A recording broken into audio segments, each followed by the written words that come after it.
जय हिंद, जय भारत।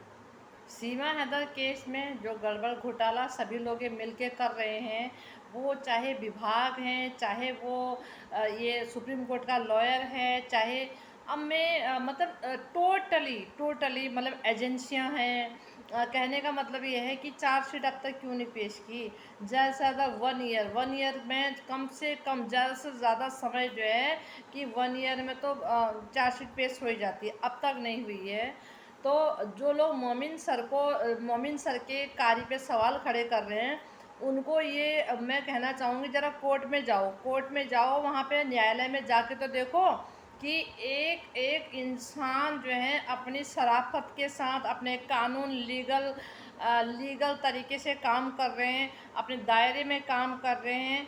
और दूसरे जो विपक्ष के लोग हैं, वो टोटली फर्जीवाड़े से और पावरफुल लोग जो हैं इधर से उधर सेटिंगबाजी करके पावरफुल लोग जो हैं उसको बचाने में लगे हुए हैं। अब ये देखिए कि मेरा आज ये है कि जिस हिसाब से अभी दिल्ली में जंतर मंतर में बच्चों ने जिस हिसाब से अभी यहाँ पे इतने हंगामा कर रखा है, अपने अधिकारों के लिए रोडों में उतरे हैं। मतलब कहने का मतलब है युवा लोग जो हैं अपने देखिए किस तरह से उनके भविष्य के साथ खिलवाड़ किया जा रहा है। नहीं नहीं तो क्या बच्चों को शौक हो रहा है? अगर टोटली भारत में नियम के साथ सारे काम हो रहे होते, सारे काम अपनी जगह पे मतलब पूरे रूल्स के साथ में चल रहे होते, बोलेंगे कि सारे काम जो है मतलब एकदम सही सुचारू रूप से चल रहे होते, उनको उनके अधिकार मिल रहे होते, तो क्या उनको शौक हो रहा था अपनी जान गंवाने का, इतना पैसा खर्चने का, भूखा प्यासा वहाँ पे भटकने का और जो है सरकार को घेरने का? कहने का मतलब ये है कि देखिए कमियां तो खामियां तो ये सरकार कर रही है, इसमें कोई शक नहीं है। क्योंकि कहते हैं ना, जो तन लागे सो तन जाने। वो जो एग्ज़ाम जब हुए थे तो उसमें मेरे मेरे बेटे ने भी एग्ज़ाम दिए थे। एक बार एग्ज़ाम दिया लोक आयोग का, जिसमें रिटर्न हो चुका था, सब कुछ सारा क्लियर हो चुका था, ओनली इंटरव्यू बचा था। इंटरव्यू होने से पहले ही जो है पेपर लीक कर दिया। एक बार जो है पेपर दिया तो सरकारी वकील का, उसमें भी रिटर्न हो चुका था, उसमें भी खाली इंटरव्यू बचा था, तब पेपर लीक हुआ था। तो कहते हैं ना, हमें भी मालूम है कि वो दो दो एग्ज़ामों की मतलब दो दो उसने उसका फॉर्म भरा हुआ था, दो दो विभागों का। तो कहने का मतलब है इतनी कड़ी मेहनत कर रहा था, जब भी मेरी नींद रात को खुलती थी तभी मैं उसको पढ़ते देखती थी और मेरे को तरस आता था। तो कभी मैं उसके चाय के लिए पूछती थी, कभी मैं उसको पानी के लिए पूछती थी। मुझे लगता था इतनी मोटी मोटी बुकें जो हैं, जिन्हें देख के हम तो हक्का बक्का ही रह जाते थे। तो मैं जो मेहनत करता है ना, देखिए ऐसा होता है कि जब वैकेंसियाँ निकलती हैं तो वैकेंसियाँ जब निकलती है तो 1000-1500 से नीचे का कोई फॉर्म नहीं है। इतना मतलब ये लगा लीजिए कि जब ये पेपर लीक करते हैं तो इनके पास लाखों करोड़ रुपया इकट्ठा हो जाता है बच्चों का फीस का जो होता है, फॉर्म फीस जो है। तो क्या ये उसको लौटाने का काम करते हैं? सब वो सरकार के पास तो जा रहा है ना, सभी तो सरकार के पास जा रहा है। तो बच्चे मेहनत उनकी बोलेंगे कि उनकी तन मन धन पूरी तरह से मतलब ये क्षतिग्रस्त कर रहे हैं, पूरी तरह से जो है मतलब ये लगा लीजिए कि उनको मेंटली रूप से इस तरह से परेशान कर दिया है कि कोई नशे का सहारा ले रहा है, कोई अपनी जीवन लीला समाप्त कर रहा है, कोई मतलब कहने का मतलब कैरियर पूरी तरह से उनका चौपट, कोई सी मानसिक स्थिति खराब हो रही है, पागल हो जाते हैं, दिवालियाँ हो जाती हैं। तो सरकार की तरफ से कमियां तो बहुत ज़्यादा हो रही, जिसका कोई हिसाब नहीं। अभी प्रेजेंट में जो दिखाई दे रहा है, यहीं पे देख लीजिए कितना फर्जीवाड़ा देश में चल रहा है, किस तरफ से गड़बड़ घोटाला चल रहा है, कानून का पूर्ण रूप से उल्लंघन हो रहा है, कानून का दुरुपयोग हो रहा है।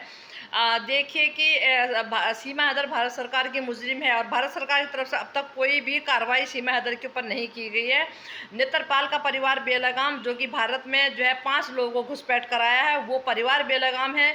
उसको किसी तरह से कोई सजा के दायरे में नहीं रखा गया है और उसको जो है मतलब बेबाकी से जो बेलगामी से वो बोल रहा है, तड़ातड़ जो है वो मतलब ऐसा उसको इतनी पावर दे रहे हैं ये लोग जो है उस अपराधी परिवार को, कि जैसे कि उसने बहुत अच्छा काम कर रखा होगा। तो कहने का मतलब ये है, देश में कानूनों का उल्लंघन हो रहा है, विभागों में पूरा फर्जीवाड़ा है, पूरा टोटली सब बोलेंगे कि सारा टोटली झूठ फरेब ये सब तो पूरा भर भर के हो रहा है। तो कहने का मतलब है ज़्यादा दूर जाने की ज़रूरत नहीं है, ज़्यादा खामियों को देखने की ज़रूरत नहीं है। अब 2023 से हम भारत की महिलाएं, भारत के बहुत सारे जो मेल और फीमेल जो है बराबर यूट्यूब में सरकार को जगाने का काम कर रहे हैं कि ये क्या हो रहा है। 2023 से महिला किस हिसाब से देश में घुसी पड़ी है, इस पर कोई कानूनी शिकंजे में क्यों नहीं लिया जा रहा है, क्यों इन बच्चों को 2023 से दूसरे के बेटियां जो हैं, ये 4 बेटियां और ये एक जो 3 बेटे और ये बेटा किस हिसाब से यहाँ रखा गया है। ये अवैध घुसपैठ है। एक न एक दिन इनको यहाँ से पाकिस्तान जाना ही जाना है, तो समय रहते इनको क्यों नहीं भेजते हैं। इतना सोशल मीडिया पे हम लोग चिल्ला रहे हैं, इतना सरकार को जगाने का काम कर रहे हैं। अब एक बात सुनिए, ज़्यादा मैं एक मोटी मोटी सी बात कहती हूँ, न्यायाधीश कहीं फॉरेन कंट्री में तो रह नहीं रहे, न्यायाधीश तो भारत के ही हैं। तो भारत में कोई भी अगर प्रकरण चल रहा होता है, किस तरह से कोई मतलब कोई हल्ला बोल रहता है, तो उसमें, और ये तो इंटरनेशनल मामला है, तो जज साहब के पास भी एंड्रॉयड फ़ोन होता है, उनको भी पता है। वो भी ऐसा तो है नहीं कि फ़ोन देखते ही नहीं है, उनको भी तो पता है। और वैसे भी 2023 से बराबर मोमिन मलिक साहब के अपने उनकी शक्ल देखने, अपनी शक्ल दिखाने थोड़ी जा रहे हैं। वो भी तो वहाँ दलीलें लगा रहे हैं, वो भी तो इस महिला, घुसपैठी महिला के खिलाफ कोई ना कोई वहाँ पे जो है दस्तावेज दे ही रहे हैं, कोई ना कोई एविडेंस लगा ही रहे हैं वहाँ पे जो है। ऐसा तो है नहीं कि जो है कि ऐसी जाके वहाँ खड़े हो जा रहे हैं और जज साहब उनको देख रहे हैं, वो जज साहब को देख रहे हैं, वो भी वहाँ पे जाके लगा ही रहे हैं इसके जो है इसके खिलाफ। तो कहने का मतलब है मतलब चारों तरफ से इसको पावरफुल लोग बचा रहे हैं और इसमें कोई भी दो राय नहीं है। और जज साहब को तो पता होना चाहिए, अवैध घुसपैठ करके 4 बच्चे और ये महिला आ रखी है, इतना तो जज साहब के आगे कोई दलीलें नहीं भी लगाए ना, तो इतना तो जज साहब को पता है कि इस केस में क्या होना चाहिए करके। अभी तक न्यायाधीश की तरफ से कोई भी इस केस में कुछ मजबूती के साथ कोई कार्रवाई का ऑर्डर नहीं आया है। तो कहीं ना कहीं सब पे सवाल खड़े होते हैं, कहीं ना कहीं सभी पे सवाल खड़े होते हैं, न्यायालय पे भी होते हैं। न्यायालय को अछूता नहीं है, वहाँ क्या भगवान थोड़ी बैठे हैं, वहाँ भी इंसान बैठे हैं। जो भगवान होते हैं वही किसी के साथ नाइंसाफ़ी नहीं करते हैं, वहाँ भी इंसान बैठते हैं। और इंसान कहाँ को कब डोल जाता है कुछ पता नहीं होता है, कुछ नहीं पता, क्योंकि सिर्फ भगवान ही होते हैं जो इंसाफ करते हैं, जो न्याय देते हैं। इंसान तो कहने का मतलब है कब न्याय दे और कब ना दे और कौन सी सिचुएशंस में उसको क्या करना पड़ जाता मालूम नहीं है। अभी हालात दिख ही रहा है। और उससे पहले भी जो जज जो हैं उनके जिनके घर में आग लगी थी और जब मशीन वो अग्निशमन की मशीन गई थी वहाँ पे वो आग बुझाने के लिए, तो नोटों के बंडल ही बंडल पाए गए थे। तो वो नोट क्या उनकी ईमानदारी के थे, उनकी मेहनत की कमाई थी क्या? वो एक दिन का क्या इकट्ठा किया था उतना? भाई फर्जीवाड़ा चलता है। कहने का मतलब है बोलेंगे कि न्याय देना उनके हाथ में होता है।